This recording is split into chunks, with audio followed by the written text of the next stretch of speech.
एक बार एक महात्मा जी थे, अंधे हो गए। उनके कई शिष्य थे, लेकिन कभी कभी रात में लघु शंका लगती थी, तो चिल्लाते थे, अरे बेटे आ जाओ। रात में कोई दूसरा सोया भी होगा, उठने में तो टाइम लगता है ना। तो कई बार बुलाते थे, तब जाकर के किसी को सुनाई पड़ा तो आ जाता था।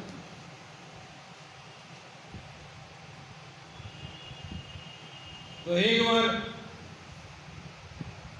भगवान कृष्ण के भक्त थे,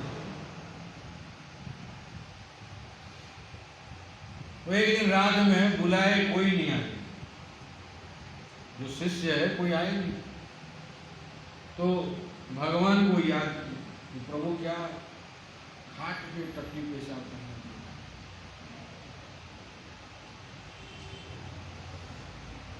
तो इतने में सोच रहे थे, एक आ गया, आगे चले बाबा जी, चलिए चलिए। उनको उठा करके ले करके गया, फिर मल मूत्र त्याग किया, फिर नए कपड़े पहनाए, फिर खाट में ला करके। तो कहेंगे जब भी आपको परेशानी हो तो आप मन में सोच लीजिए। क्या मन में सोच लेंगे तो मैं आ जाऊं, ये ध्यान नहीं दे पाएंगे। मन में सोचने से कैसे आ जाएगा? चिल्ला रहा हूं, कोई नहीं आ रहा है, मन में सोचने से कैसे आ जाएंगे?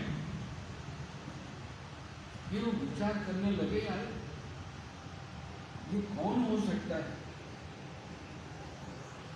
तो एक दिन मन में सोचे तो तुरंत आ गए। आने के बाद फिर स्नान शौच आदि हो गए और उनके हाथ पकड़ लिए, बेटा सच बताओ, मन में सोच रहा हूं और तुमको कैसे पता लग गया? तो उन्होंने कहा कि मैं आपके इष्ट हूं, जिनको दिन रात आप भजन कर रहे हैं वही मैं हूं।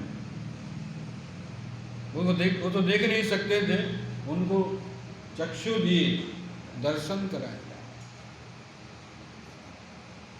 तो महात्मा हाथ जोड़ लिए, भगवान को कहे कि प्रभु आप कृपा करके इस शरीर को छुड़ा दीजिए।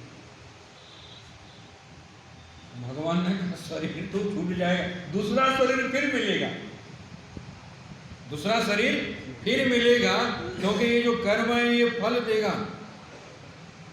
लेकिन मैं उस कर्म, आप मेरे अनन्य भक्त है, इसलिए मैं आपकी सेवा करते हुए उस कर्म को काट रहा हूं, ताकि आपको कष्ट महसूस हो। कर्म तो फल देगा, लेकिन किसी को महसूस होता है, किसी को महसूस नहीं होता।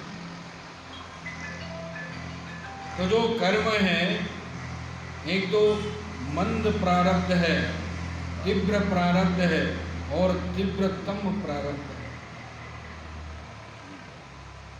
जो मंद प्रारब्ध है, आप भगवान के नाम वगैरह लेते हैं ना, उसी में वो प्रारब्ध नष्ट हो जाएगा। मंद प्रारब्ध आया, फिर पता नहीं लगा, फिर चला गया, ऐसे होगा, आपको भान भी नहीं होगा। बहुत सारे व्यक्ति भजन में इतने तल्लीन रहते हैं कि क्या आया गया उनको कुछ पता ही नहीं। जो तीव्र प्रारब्ध होता है,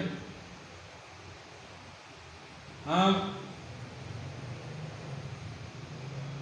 संत की कृपा यदि प्राप्त कर लेंगे तो वो प्रारब्ध भी नष्ट हो जाएगा। लेकिन जो तीव्रतम प्रारब्ध है उसको तो भोगना ही पड़ेगा, कोई भी है उसको भोगना पड़ेगा। तो भगवान ने कहा देखो, मैं पेड़ के ओट से बाली को मारा था छुप करके, तो कृष्ण अवतार में वही व्याध बन करके वो भी छुप करके मेरे को मारा। कर्म छूटता नहीं है, वो फल देगा, तीव्रतम प्रारब्ध है। तो वो जो यहाँ जिनका वर्णन कर रहे हैं, चित्रा जिस स्त्री का नाम है, पति से झगड़ती थी, पति की बात नहीं मानती थी, कई घरों को नष्ट की, कलह प्रिया थी। तो ये उस सुख पक्षी जो पिता है वो पुत्र को समझा रहे हैं, जो देख करके आए हो उसके पूर्व जन्म में ये घटना घटी। और दोनों बताएंगे पाप किया था तो उससे क्या हुआ और पुण्य किया था तो उससे क्या हुआ, और अंतिम में उसकी मुक्ति कैसी होगी, उसकी मुक्ति भी होगी।